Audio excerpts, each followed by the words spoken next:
My name is Aynaz Anni Cyrus, and I was born and raised in the Islamic Republic of Iran. You might know it as Iran.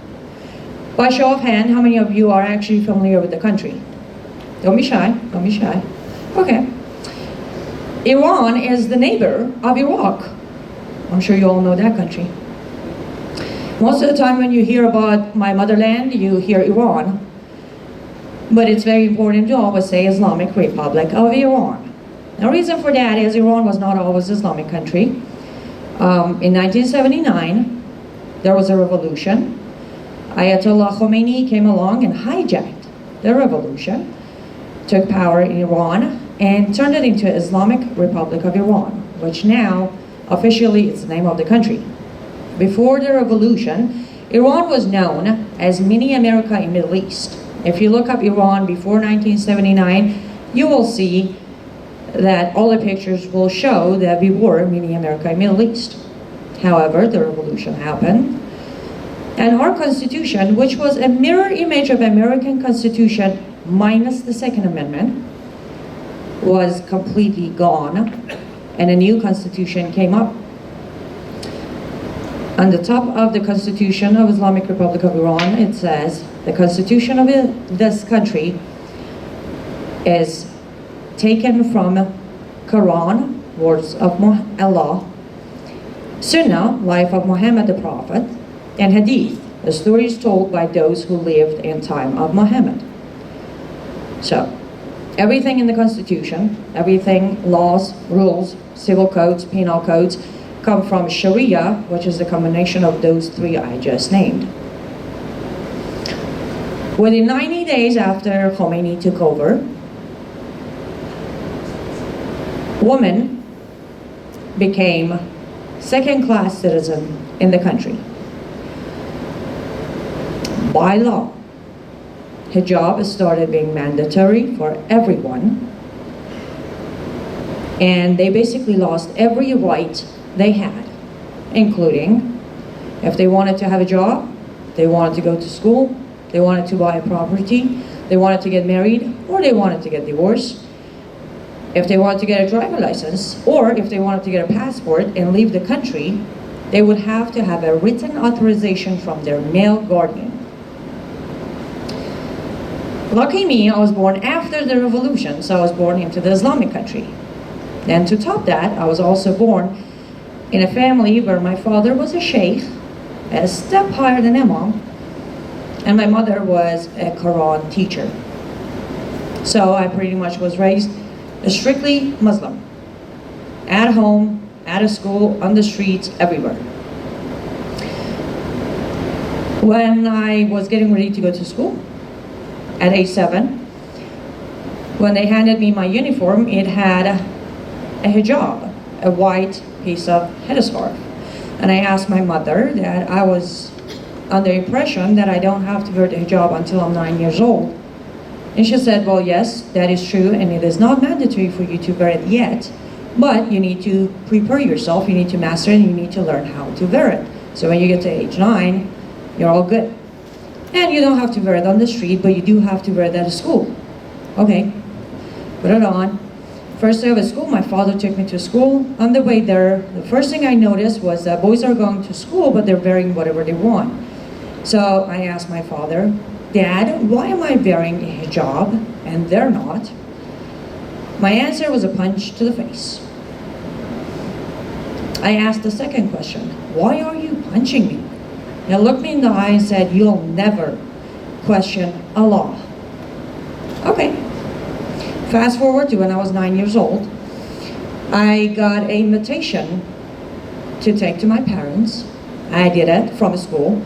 I did it, and they said, yay, there's an event coming up, and we gotta go, and it's a ceremony. It's called Requirement Day, and we need to get ready for it. Okay, what do we do? Well, first you need to master your prayer, and you need to master it, you need to learn it in Arabic. A question came to my mind at that age, and it was the fact that, wait a minute, Allah is supposedly my creator, But he expects me to be bilingual, but he's not himself.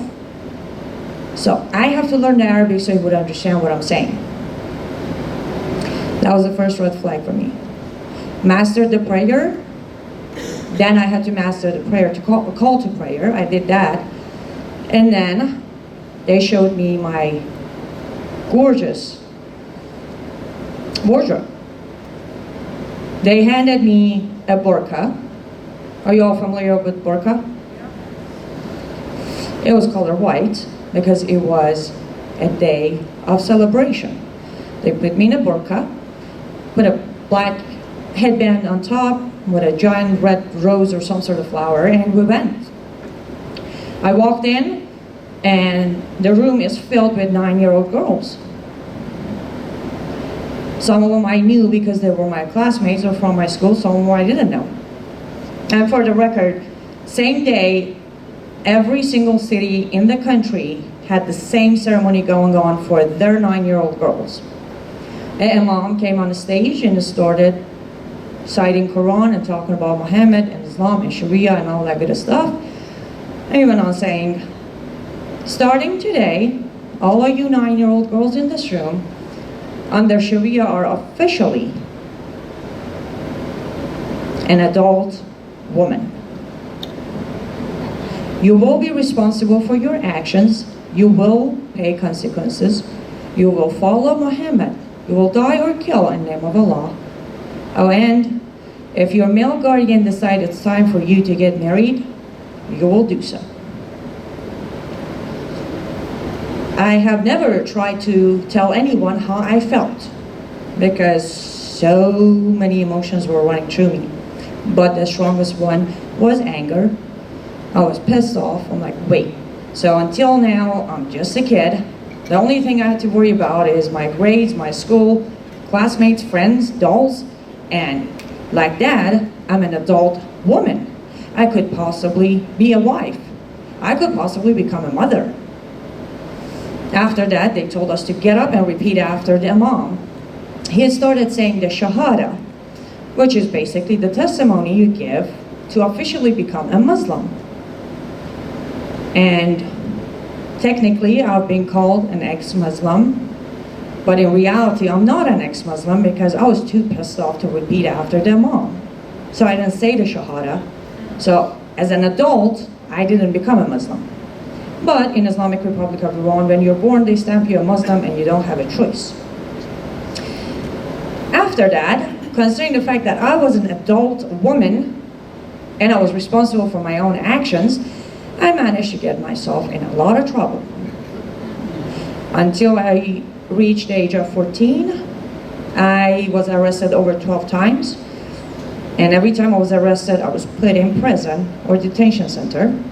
And just a note, because I was an adult, there is no juvie system in Iran. You go to prison where real-life adult criminal women are being held. So I shared my cell with them. I managed to get lashed over 100 times. And I was raped, I don't know how many times, lost count.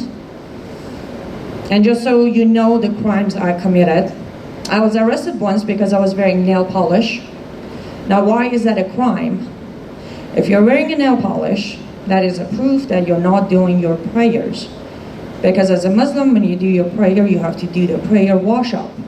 And you can't have anything blocking water from touching the areas that you're washing. Hands are one of those areas. If you have nail polish, the water isn't touching your nail. Therefore, you're not doing your prayer. I was arrested because accidentally, completely accidentally, my hair was showing from back of my hijab. I was arrested because I went to a party when boys and girls were in the same room. And everybody at that party, including myself, we earned ourselves 35 lashes. Except the host, he actually earned himself 75 because he was a promoter. I also got arrested once because with a good friend of mine, classmate, we were walking home and we decided to whisper this song we liked. We got carried away and we started singing loud. We got arrested. and they took us to detention center. We were both 11. They had to hold us at detention center until morning where they could send us to the court to see what's going to happen. And somehow, while we were there, they find out my classmate, my friend, is not a Muslim, but rather she was a Baha'i. That was the night that I was forced to watch my 11-year-old friend be sodomized all night for being a filthy non-Muslim. I don't know what happened to her. She did not come back to school. And we were sent to two different courts, so I hope she stayed alive. Another time, I decided to sit in the front seat of a cab because the back seat was full. As the back passengers were getting off, I didn't bother to move and go sit in the back. We got pulled over by morality police. Here's the thing, and by the way, whatever I tell you, please do not take my word for it. Every information I'm giving you is available online thanks to technology today. As soon as you're pulled over by morality police in Islamic Republic of Iran, and it's a couple, a man and a woman, the first question is, what's your relationship? I said, nothing, I'm a passenger. The driver said, no, we have a relationship. They took us in. In the morning when I went to court, I kept on telling the truth. I was just a passenger. And the judge asked me if I can bring someone else to testify to my testimony. And I said, well, no, we were alone in the car. He said, well, technically, because under Sharia, you are half of a man, your testimony counts as half of his testimony, so I'm going to have to take his word for it. You're sentenced to 75 lashes. I'm not going to bore you with more of my stories and criminal acts, but you get the picture. When I was close to my 14, my father, being the sheikh, devoted Muslim, just had it. I was bringing way too much attention to our family and I was too much of a troublemaker. So he figured it's time for me to be somebody else's problem. One day he told me I am going to marry that guy. I'm not kidding, literally. He looked me and pointed at the guy. That guy. I tried to cry my way out of it, beg my way out of it, even fight my way out of it. It did not work. So I became, back then I thought I became his wife. Later on I learned it's called the child bride. The man who bought me, yes, he purchased me. He paid $50, American dollars, and opium for about a month of usage for my father. He kind of sort of had a habit of looking at me as a punching bag. So he had me for over a year, and every day if he wasn't beating me, he was raping me. If he wasn't raping me, he was beating me, or sometimes he was doing both. I went to my father and I asked him to get me a divorce because my father, being my legal guardian, had the power to do it. He looked at me and said, well, I know you. You're not the type to bite your tongue and obey your husband. So he has no choice but to beat you. He sent me back. A little later, one day when he was done beating me, he left and I figured, wait, if I can somehow get myself to court and go into a courtroom and talk to a judge, looking the way I look right now, he might just feel sorry for me and do something. So let's do it. I walked into a courtroom with a dislocated shoulder, bloody lip, and a bruised face, eye area. And I went to the judge and said, Your Honor, you have got to save me because this man will kill me sooner or later. He was looking down at his papers. Very calmly he looked up with a smile and said, well, young lady, maybe if you start obeying your husband, he wouldn't have to beat you. Now go home and make him happy. That was the moment when I realized I'm a hopeless, helpless teenager. that no one in my country, in my home, it was called home for me. No one cares and nobody's going to save me. One way or another, he's going to find a way to kill me. Nobody's going to care. Nobody's going to even know I existed or what happened to me. Thankfully, I was blessed to have a grandmother who was against everything that was going on, not just with me, the entire country. She was raised the time of King before the revolution, so she had a very clear vision that there's a better life. There's a time and there are people who respect women, and they respect a 9-year-old girl as a little girl and not a woman. So she was against it all. She managed to hire a smuggler to get me out of the country, and I was smuggled to Turkey, where I became a legal immigrant under United Nations, went through proper channels, waited close to 3 years until I was legally approved and accepted to America. I came in as a refugee, and I came in to have a better life. I came in to enjoy freedom that America offers. And the proudest moment of all of my speeches is when I can inform you, starting 2010, I am officially a very proud American citizen.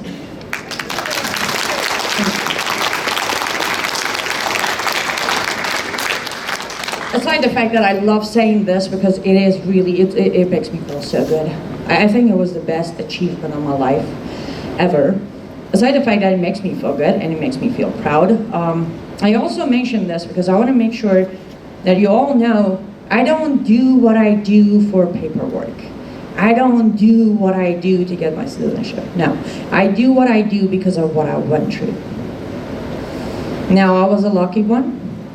I was blessed. God had a plan for me. So I survived and I came here. But remember, every single day, there's a little Anni Cyrus in one of the Islamic countries who's being sold to marriage, who's being lashed for doing what teenagers do. To be specific, please do look it up. Based on reports by Registered Office of Islamic Republic of Iran between 2013 and 2014, they reported it, not me, there were over 178,000 brides registered under age of 15. And over 941,000 registered brides were between 15 and 18. They're reporting it themselves. And this is the country which, by the way, we made a deal with. Now, everyone in this room heard my story, and you can all say, you poor thing. No one deserves to go through what you did. Man or woman, girl or boy. And we're sorry and we're happy you made it here, and good for you. You're free now. But this has nothing to do with Islam. You have the right to think that, and you have the right to say that. So, let's get technical from here on out. If you bear with me. Let's go over what happened to me and see why do I think it has everything to do with Islam. So I was called an adult woman at age 9. Not me. Every girl in Islamic countries and Islamic families is considered an adult woman at age 9. And just to make sure, again, you can look it up yourself, but I will provide information here just to make sure that you know it wasn't some family tradition or cultural thing or our school wanted to do it. If you look up Civil Code of Islamic Republic of Iran, Book 10, Chapter 1, Article 1210 says, no one, when reaching the age of majority, can be treated as under disability in respect of insanity or immaturity, unless his or her immaturity and insanity is proved. Note 1. The age of majority for boys is 15 and for girls is 9. Civil Code of the country. And the same thing is repeated in every other Islamic country. Pakistan, Iraq, Afghanistan, Kuwait, Bahrain, Qatar, look them up. They're all available online. At age 9, a girl is a woman. Simple as that. Now, why is that? If you read the Quran, nowhere in Quran does Allah said what age a girl or a boy will be an adult. To be fair, it's not in the Quran. No, it isn't. However, it is in Quran 91 times in 91 verses. The most famous one, I believe, is chapter 33, verse 21, where it says, Muhammad the Prophet is the perfect example of a man, and you shall follow his footsteps. 91 times in Quran, it is mentioned that the Prophet of Islam, Muhammad, is a perfect example of a man. Whatever he did, you do. What did Muhammad do? Any of you familiar with Aisha? Raise a hand. Okay, let's quickly go over it. Prophet Muhammad had 11 wives at the same time.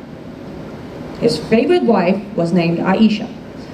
Aisha was 6 years old when Muhammad married her, and she was 9 years old when he consummated the marriage. And now, again, don't take my word for it. If you read Sahih al-Bukhari, which is the only approved hadith book by all Islamic leaders, Islamic scholars, and it is taught at Islamic schools and in mosques. Sahih al-Bukhari, volume 7, book 62, hadith 88, where Aisha herself narrated the hadith saying she was 6 years old in the backyard playing when Muhammad came asking her father to marry her. Not my words, Aisha herself. Based on that, in every Islamic country, a girl at age 9 is officially a woman. Been there, done that. Now, moving forward. When I was arrested for sitting in front of a cab, the judge said he will take the man's word over mine. Why did he do that? Because in Quran, chapter 4, verse 11, Allah says, your girl is worth half of your son. And again, please don't take my word for it. You can read it yourself. There are, I believe, over 65 or 66 different English translations of Quran available, printed or online. And a lot of time you hear from Muslims saying that if you don't speak Arabic, you don't understand the Quran. And I would have to agree with them right there, because I read a lot of different English versions. And the best you can find, it varies somewhere between sugar-coated all the way to kind of really dip into maple syrup. Those are the best versions you can find. But still within that, you get the point. Where on chapter 4, verse 11, Allah says, your boy or your girl is worth half of your boy.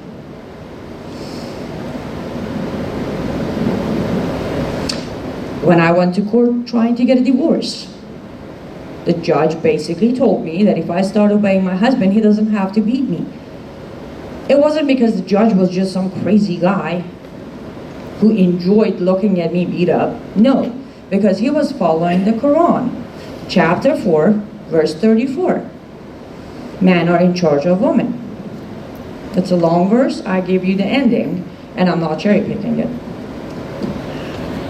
It says, if you think you do not need to see, you do not need to wait until it happens. If you think your wife is she's planning to disobey you, warn her first, separate your bed, then beat her.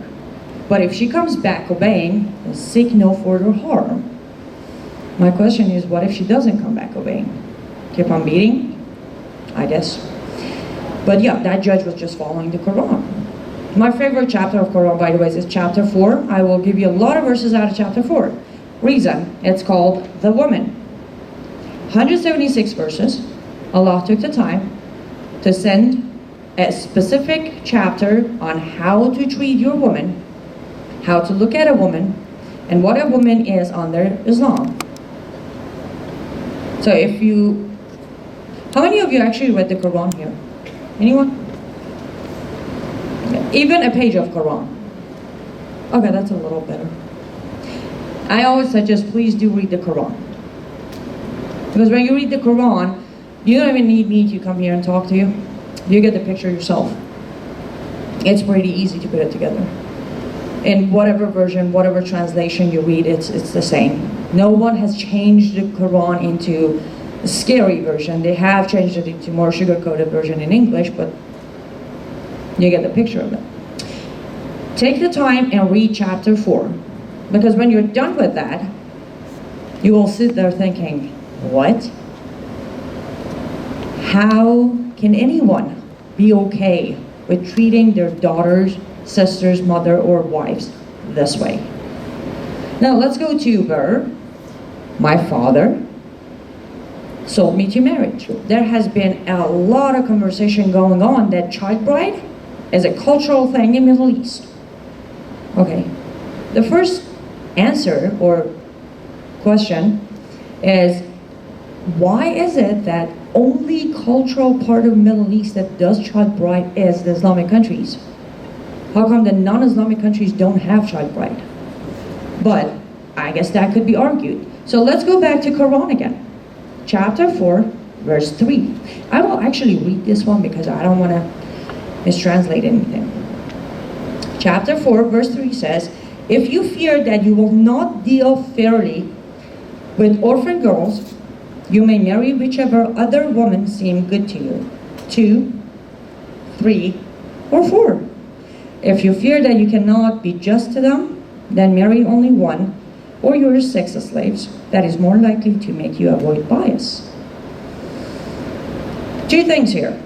First of all, yes, it is in Quran ordered by Allah that it is alright for a Muslim man to have up to 4 permanent wives. Did you all hear that on this verse? Perfect. Now the next part, almost positive you all noticed the accent. So English is not my first language, but I'm almost sure, and I checked with some people who speak English as their mother tongue, an orphan girl is an underage girl who has lost her parents, correct? So we established the fact that we're talking about an orphan girl, which is an underage girl. Now, I'm not going to go ahead and explain this verse for you because I misunderstand Islam a lot. I let Aisha, the favorite wife of Muhammad, explain it to you. Again, if you open Sahih al-Bukhari, volume 7, book 62, hadith 2, Yursa, who was Aisha's nephew, went to Aisha and said, Aisha, what does Allah mean by chapter 4, verse 3? Aisha came back and said, oh my nephew, this verse has been revealed in connection with an orphan girl under the guardianship of her guardian, who is attracted to her by her wealth and beauty and intends to marry her with a meh, which is a marriage money, less than what other women of her standard deserve. So the guardian has been forbidden to marry her unless he do justice to her and give her the full marriage money. Did you all follow me here? I'm gonna simplify this. So Aisha told Yursa, chapter 4, verse 3 came to Muhammad when a guardian was attracted to the little girl, the underage girl, the orphan girl, by her beauty or wealth and wanted to marry her. That on its own, I rest my case, ladies and gentlemen. But let's go forward. But the guardian was planning to pay less for her, so he cannot marry her. It is alright, however, for the guardian to marry that little orphan girl under his guardianship if he's willing to pay the full marriage money.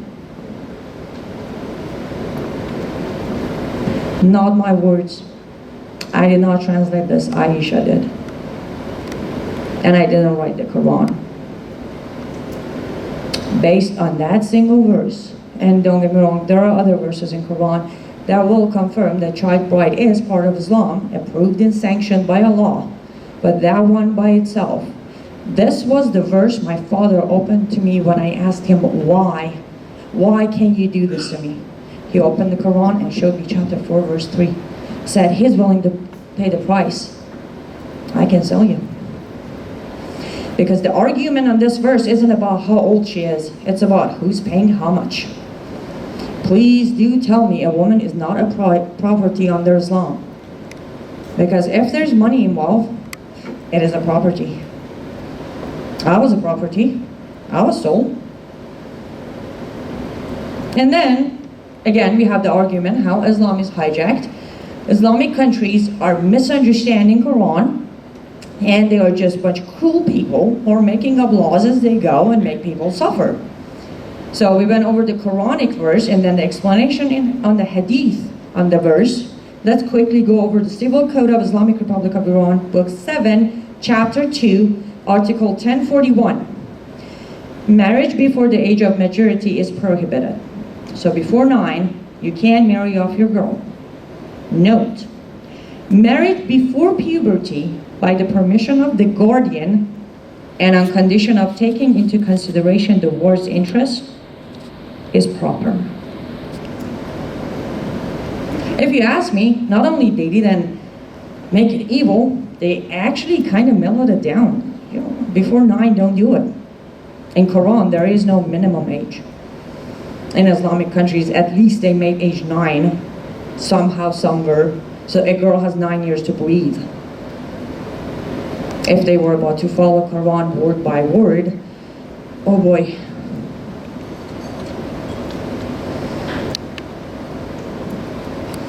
I told you I was arrested because my hair was showing from my hijab, correct? You hear a lot, and I mean a lot, that hijab is not mandatory in Islam. It's a choice. And yes, it is. I will not dispute that. It is a choice. A lot of people will tell you that hijab is not about covering up. It's about modesty. Okay, let's see. If you actually open chapter 33, verse 59, it says, Prophet, O Muhammad, tell your wives, your daughters, and women of the believing woman to make their outer garment hang low over them, so as they be recognized and not be insulted. So yes, it is a choice. You have a choice. You wear the hijab, or you don't wear the hijab and be insulted. Here are your choices. So in reality, yes, it is a choice, but you're basically choosing between bad and worse. Again, read for yourself. Chapter 33, verse 59 says, tell the Muslim woman to wear the hijab so they be known and not be insulted. Then we move forward to chapter 24, verse 31, where it explains it has nothing to do with modesty, it has everything to do with covering up. Because on that verse, it specifically says, tell the Muslim woman to wear their headscarf down to their chests.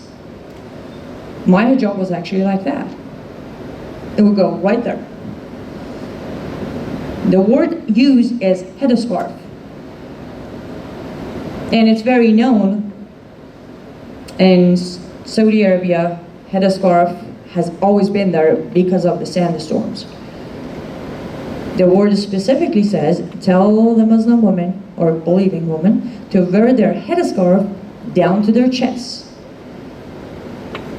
Quran. It's not the hadith, it's not the sunnah, it's not somebody said something, it's not the Islamic regimes making it up. The Quran itself says, wear the hijab. What is a hijab? Head a scarf down to your chest, or if you don't wear it, there's a possibility you will be insulted.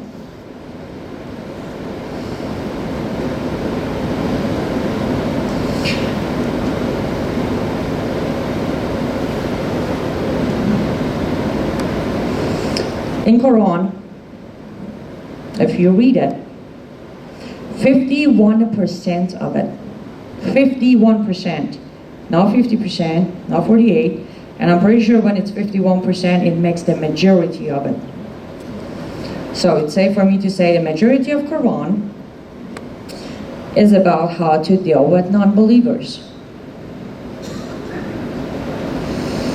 I understand it goes around Islam is the religion of peace. I would love to know, how do we describe a religion as peaceful when the holy book of the religion contains 51% of how to deal with non-believers? And here are the ways you deal with a non-believer. Give him a chance to convert. If not, slay them wherever you find.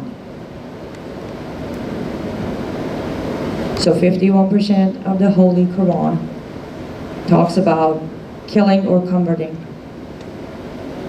And for some reason, everybody's willing to stand there and say it's a religion of peace. In Quran, it allows you, it teaches you to sell your little girl for the fair amount of money. And we're willing to even call it a religion. As a woman who lived it, see, I didn't hear some stories, I didn't read some books. I didn't go to university here in America and study Islam. No, I was born into it. Every time I turned my head, every time I asked why, they brought up a verse of Quran. I was arrested, put in prison, raped, lashed, sold to marriage, turned into a sex slave, broken into pieces, shattered. Thanks to America, I was able to build myself back up. But I am being called today an Islamophobe. Correct me if I'm wrong, a phobia is an irrational fear, isn't it? After everything that has happened to me, I don't know how they even have the nerve to tell me my fear is irrational. You see, I was raised by a Quran teacher, I was raised by a sheikh, I was raised in an Islamic country. And after that, even when I freed myself, I kept on studying it because something just wouldn't click. I kept reading the book. I kept studying Muhammad. I kept reading the hadith. I kept reading the Reliance of the Traveler. Are you familiar with Reliance of the Traveler? If you're not, it is a little pricey, but I strongly suggest get a group of friends, chip in, buy one, and just, pass it around and read the book. It's very easy to read. Reliance of the Traveler is the Islamic book that is, again, like the Hadith al-Bukhari. It is taught at Islamic schools. It is approved by all muftis and sheikhs. It basically tells you what you are supposed to do as a Muslim. It explains the verses of Quran. It explains why Muhammad did what Muhammad did. I kept studying all of this, and the more I studied, the more I realized this cannot be a religion. The best I can go with, it's an ideology. The Quran can't even make a single decision. On one verse, if a woman commits adultery, she should be killed. On another verse, she should be lashed 100 times. In Quran, a Christian and a Jew can pay the jizya, protection money, and become a second-class citizen and live life. On another verse, a Jew and a Christian are enemy of Allah. There are so many contradictions in this book. I'm like, why is it that nobody's asking the question? Why is it no practicing Muslim is standing and say, wait, why do we see so many different decisions, so many different circumstances, so many different scenarios in our book? Until I came across a couple of verses where it says, you are not allowed to touch a word of Quran. You question Allah, you will be punished by death. The punishment for leaving Islam, you know what that is? It's death. Read Reliance of the Traveler. Read Hadith. Go to Islamic countries. Hey, look at me. I have a fatwa issued on me because I left Islam. I should be killed.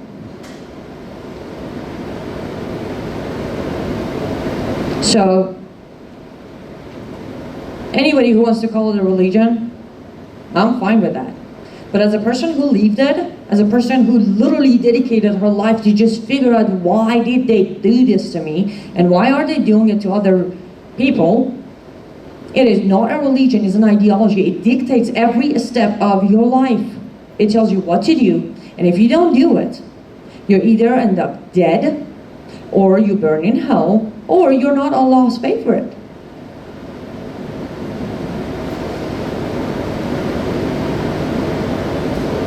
Now, as I said at the very beginning, I have no problem with Muslim people. I don't. Because I believe problem is Islam, not Muslims. Problem is Sharia. It's a toolbox right there.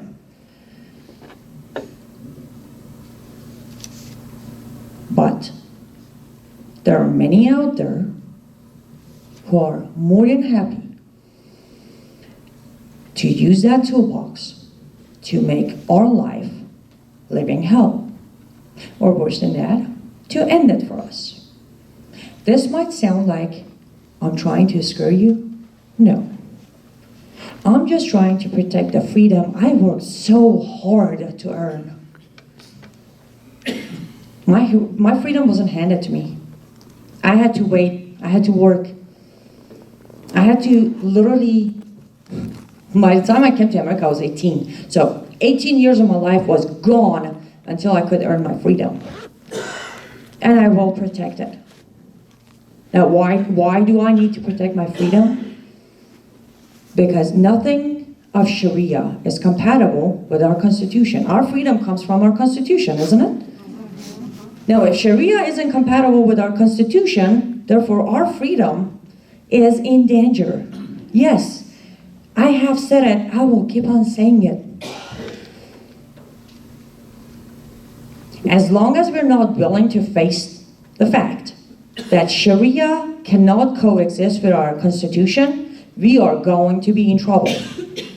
I understand the whole fact of it's not going to happen on my watch, but guess what? It happened to my motherland.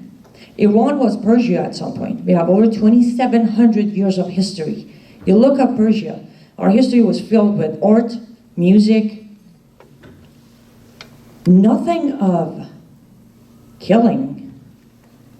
Well, yeah, there were wars, but inside country, they wouldn't hang you because you committed adultery. They wouldn't hang you because you weren't practicing Muslim. Yes, in Iran, if you're not a Muslim, they will kill you. The number is available. They've been doing it and they continue doing it. In every single Islamic country, if you steal anything, do you know what's your punishment? Yep. They're gonna chop off your body. Now here's the biggest problem. I understand, some people are like, oh, they can't coexist, but we don't have to be rude. Okay, I don't need to be rude. I don't mean to be rude, but here's the problem.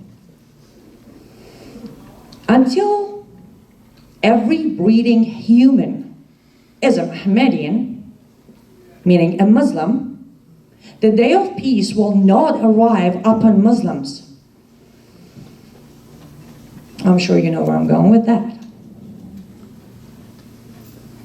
Even though I still say we need to go beyond borders. Every single girl who's being sold in Islamic countries, every single girl who's being mutilated under Sharia, every woman who's being killed, every girl who's being killed in name of honor killings, we need to stand up for them. But I would somehow understand if you all said, hey, listen, their country, their culture, their problem. I would understand that. But at the moment, the problem is right here. Let's go over it and, let's unleash my hate preaching for a minute. By raise of hand, how many of you are familiar with Aisha Hudson?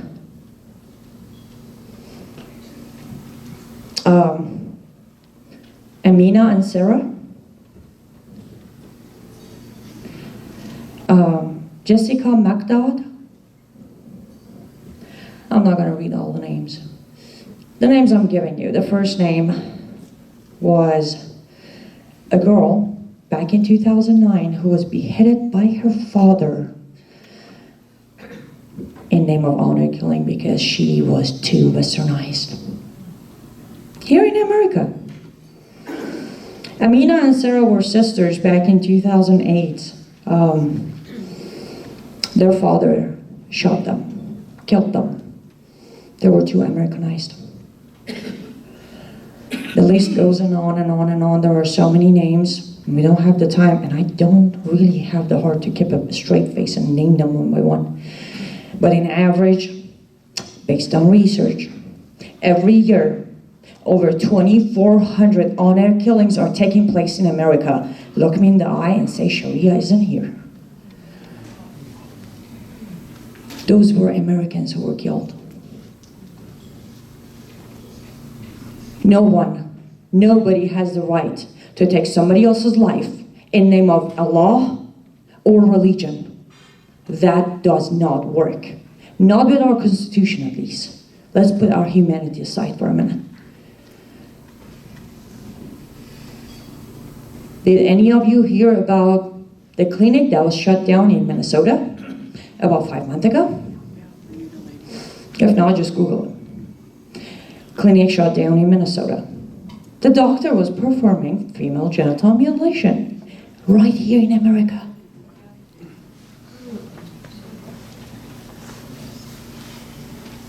It is here, and it's not going anywhere.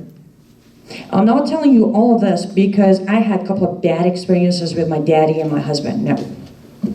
I'm telling you this because I am terrified of a day that I will have to live the life I did before. I know too much to keep quiet. I suffered enough. To this day, my organization, Live Up to Freedom, does actual real-life rescue cases, meaning we go in and we save child brides from Islamic countries. We go in and save women who are to be killed for accusations. No proof, accusation.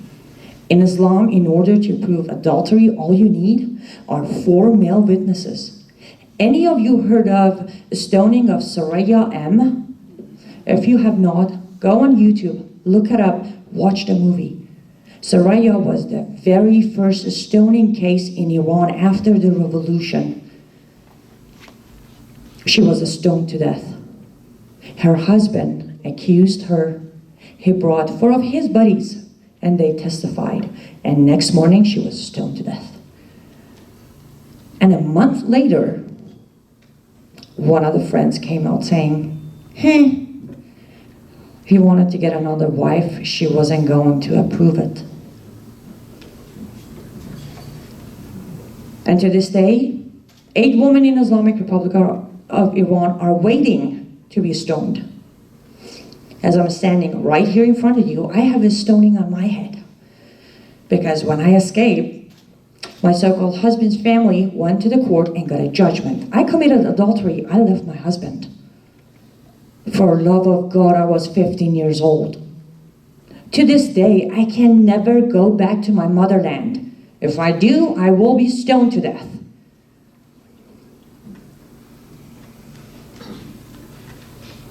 It's kind of hard to sit and know about all of this and still think for a second that there's a possibility that either we can reform Islam or we can coexist with Sharia. We can't do that because Sharia cannot coexist with anything. Go and look at 1400 years of history of Islam. Wherever it goes, it takes over. As Prophet Muhammad said, divide and conquer. Have you noticed how divided our country is right now? We have never been so divided. And if you pay attention, one of the biggest subjects that divided our country is Sharia.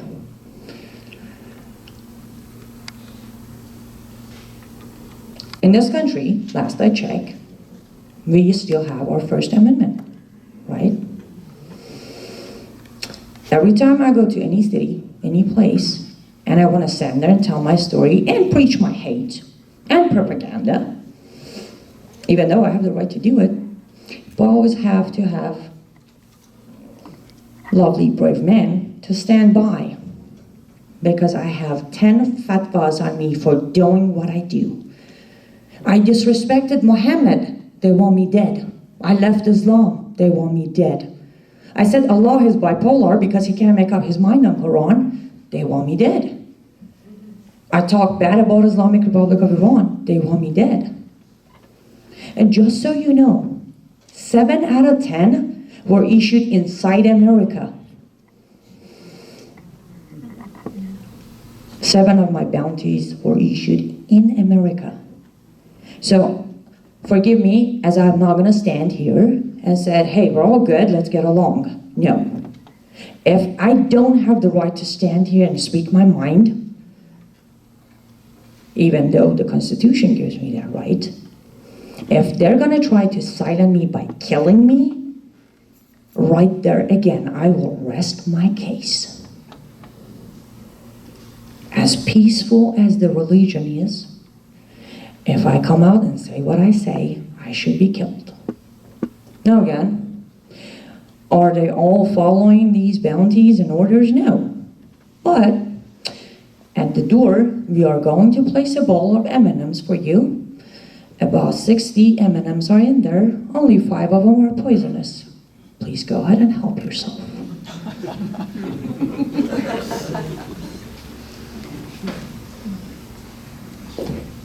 Sharia is a foreign law. Sharia, a lot of people say Sharia law. Correct word is Sharia. In Arabic, Sharia translated to English is Islamic laws. Right there. Islamic laws. Based on our constitution, there are no rooms for foreign laws. Why are we bending over on this one? Why? Again, let's put Islam aside and Muslims aside. Let's talk Sharia. Sharia cannot operate in this country because no foreign laws can operate in this country. Sharia is superior to all law of the land. Read Reliance of the Traveler and the Hadith. As simple as that. A foreign law is being operated in this country and we're all good with it. We shouldn't be. Yes, my ultimate goal is to ban Sharia. Why? Because a foreign law cannot exist in this country. Simple as that. But the problem is, if you don't follow Sharia as a Muslim, then you're not considered a Muslim. And that's where conflict starts. And I will repeat for the 3rd time, this has nothing to do with Muslims. It has everything to do with Islam. There is no reforming it. There is no changing it. And the reason you can't reform it, as I said, in Quran itself says you cannot touch the words of Allah. And worse than that, you can't disrespect Muhammad in any shape or form. You cannot. Are you any of you familiar with Shirin Qudusi? She's a practicing Muslim who's trying to reform Islam. She's got bounties on her head. Because she basically said, one aspect of being able to reform Islam is to face the fact that Prophet Muhammad marrying Aisha needs to be removed. We need to admit that that was an inhuman act. Fatwas started coming in. Disrespected the Prophet. You can't, how do you reform? Yeah, like take the Prophet out and replace it with a new Prophet. You can't do that. And you can't disrespect him either because you're going to end up having bounties on you until they find you and kill you. So there is no reforming it. There is no coexisting because, as I said, they have a system of laws. It dictates what to do, how to do, when to do, with whom to do it. And if they don't follow, then there's a problem. So I guess it comes to the choice. There is a choice. When I came to this country, as I said, I came to this country because of the freedom it would offer me. Let's not mention the fact that I don't really have it right now, but we're working on that. When I came here, the first thing I did was I started learning the language. I did my best. Then I started learning the culture. I started becoming an American. I still hold on to some of my, tradition and culture of Persia. I still eat Persian food. I speak Farsi. I listen to Iranian music. But my daily life is American style.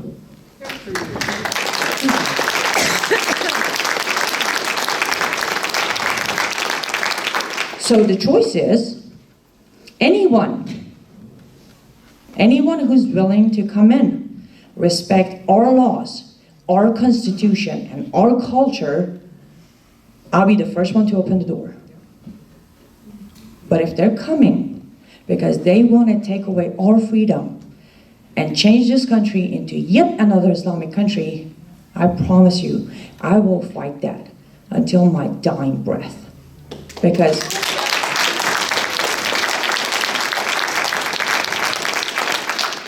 and here's why. You all heard my story. You all felt my pain. America saved me, right? If it wasn't for America, because Europe is gone, pretty much Canada's gone, the only reason I'm still standing with some freedom is because of America. She saved me. And she's saving a lot of people every day. In the history of America, millions and millions of people were saved. It's my turn to pay back. It's my turn to stand up and fight for America. And please forgive me for being bossy. It is every single one of your duties to stand up and fight for America. Because when it happens,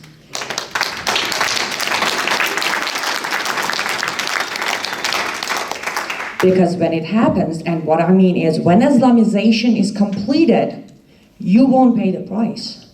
Your daughters and your granddaughters will pay the price. When the revolution happened, I wasn't even born yet, but I paid the price.